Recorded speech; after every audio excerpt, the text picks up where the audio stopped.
Hello friends, welcome to the complete course on Core Java for Beginners by GateGyan. In this series of lectures, we will have a complete and deep understanding of Java. I will use examples wherever applicable to make you understand the things easily and quickly. This course is especially designed for beginners with very low or zero programming experience. In this first lecture, we will look at a very brief introduction of Java. Please don't get intimidated. Please don't get intimidated by some new terms. Keep patience, and as you watch all the lecture in the series, you will understand all the terms used here, even if you don't understand it now. So first, we will have a look at what is Java. Java is a programming language and a platform. So what do you understand by a programming language?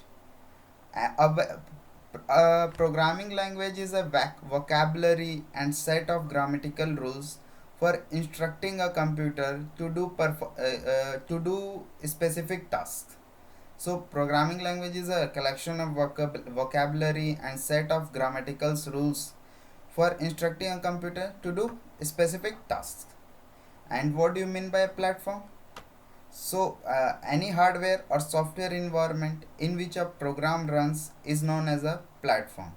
So, Java is a programming language because it has its own set of rules and vocabulary to write instructions for the computer, and Java has its own runtime environment known as JRE, Java Runtime Environment.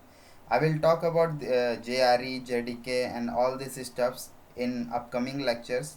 So keep patience, and that's why Java is called a platform because it has its own runtime environment. That is why it is called a platform. Okay. So we will now look what are the uses of Java. Okay. So according to Sun Microsystem is the main company which developed the Java language. So there are 3 billion devices currently running on Java. Okay. So basically Java finds its uses in this kind of applications, like it is used for enterprise applications such as banking applications, web applications such as irctc.co.in, desktop applications such as Acrobat Reader or Windows Media Player or this kind of stuffs, mobile applications, embedded systems, and smart card. And there are many uses of Java which are not listed here. We will talk it about in the upcoming lectures. So as you go, you will learn a lot. So basically there are four kinds of applications that can be developed with the help of Java. So first is the standalone application. Also standalone applications are also known as desktop applications. For example, antivirus applications, media player, etc. These are the applications that you install on your PC, Windows, etc. So they are standalone desktop application. So the other category is enterprise application, an application that is distributed in nature, such as banking application, etc. It has the advantage of high level security. I will teach you that Java is also a very secure language, and that's why Java is used to make enterprise application which require high level of security, such as banking applications. Okay. And web applications, other category is the web application, an application that runs on the server side and creates dynamic page is called web application. Any application like facebook.com is a web application, LinkedIn is a web application. So similarly you can create like a music store website, you can create using Java, that is a web application. And mobile application, an application that is created for mobile devices such as Android apps. Android apps are created using mostly using Java. So they are mobile applications that can be created using Java. So we just look at what is Java, a brief introduction of what is Java. Now let's look at a brief history of Java, how Java came into existence, and and how it evolved over the years. So uh, James Gosling, James Gosling, the guy in the photo here. This is the he is James Gosling. So James Gosling, Mike Seredian, and Patrick Nocturne initiated the Java project in June 1991. The small team of Sun engineers called Green Team. Okay, originally designed for small embedded system in electronic applications like set-top boxes. Java was initially designed for small embedded systems like set-top boxes and washing machines, etc. Firstly, it was called Green Talk by James Gosling, and file extension was GT. Today, we have the file extension of Java as .java, but that time when it was called Green Talk, extension was .gt. After that, it was called Oak and was developed as a part of the Green project. Okay, and in 1995, Oak was renamed as Java. So in 1995, our Java actually Java name was given in 1995. Okay. So this slide shows how Java has evolved over the years. The latest version of the Java is Java SE8, which was released in 18th March 2014. Starting from JDK Alpha and Beta 1.0, 1.1, 1.2, and so on. We have reached to Java SE8, and in I think in July 2017 they will release Java 9 also. So we just saw different Java versions and history of Java. While there are already native languages like C and C++, then why we need Java? We need Java because it provides some of the most excellent and valuable features, and actually these features are not available in these native languages like C and C++. Let's look why we need Java. So these are the features of the Java, the main features that Java offers. Java is a very simple language. Actually, the syntax of Java is basically based on C++. So C++ user may find it very easy to learn Java. Autom and in Java we have a garbage collector. So automatically garbage collector remove unreferenced object. We will learn about objects, unreferenced objects, and garbage collector in the upcoming lectures. You first understand that whatever objects or you are not using in your Java program, so they will be automatically removed by garbage collector, so you don't have to do anything about it.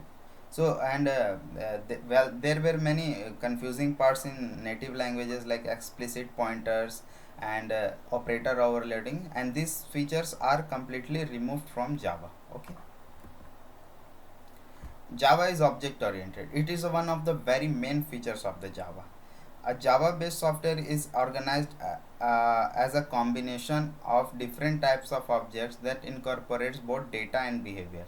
Actually, object is consist of data and behavior. That is, behavior you can call methods, what it can perform. We will talk about object oriented Java, like what are the concepts in oriented or OOPS concept in great detail, in the upcoming lectures.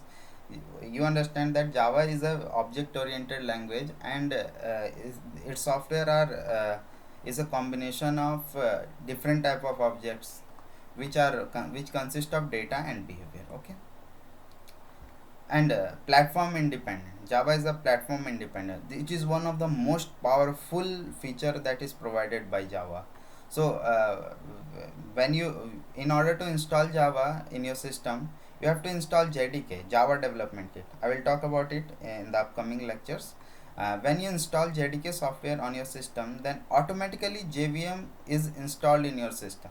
When you install JDK, JVM, Java Virtual Machine, is also installed on your system. And when you compile your Java code, then .class file is generated by Java compiler. So when you compile your Java code, you write a Java code, and when you compile it, then a .class file is generated by the Java compiler. And it is very important, like for every operating system a separate JVM is available which is capable to read the dot class file or bytecode. The dot class file generated by the compiler is also popularly known as bytecode. Okay, so this is very useful to understand that for every operating system you will have a different JVM, that is different Java virtual machine. So Java virtual machine is machine dependent. So for every system you have a Java virtual machine, and the ability of Java virtual machine is that it can read dot class file and can execute them. So every operating system has its own JVM. So JVM is platform dependent. JVM is platform dependent, but due to JVM, Java language is platform independent. So JVM, our JVM, Java Virtual Machine, is machine dependent. Every kind of OS has different JVM, but you can take a same class dot class file and can run the same dot class file on different machines, just because JVM is platform dependent, and due to the platform dependency of JVM, Java as a whole is platform independent. Let's see. Let's see through a diagram.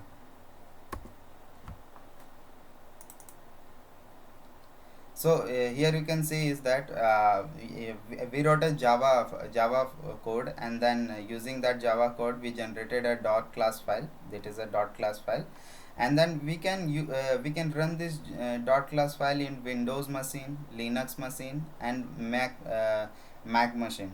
That is we can run the same dot class file.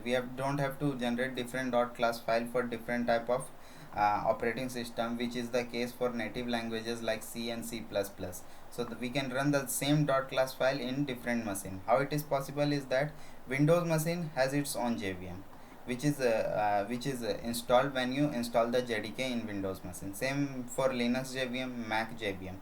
So you can run the same dot class file in different machine, because every machine has its own JVM. Windows machine has Windows JVM, Linux machine has Linux JVM. So this JVM can read this dot class file and can run the dot class file, and that's why since JVM is platform dependent, so that we can run the same dot class file in different machine. So that's why as a whole Java programming language is platform independent. Okay,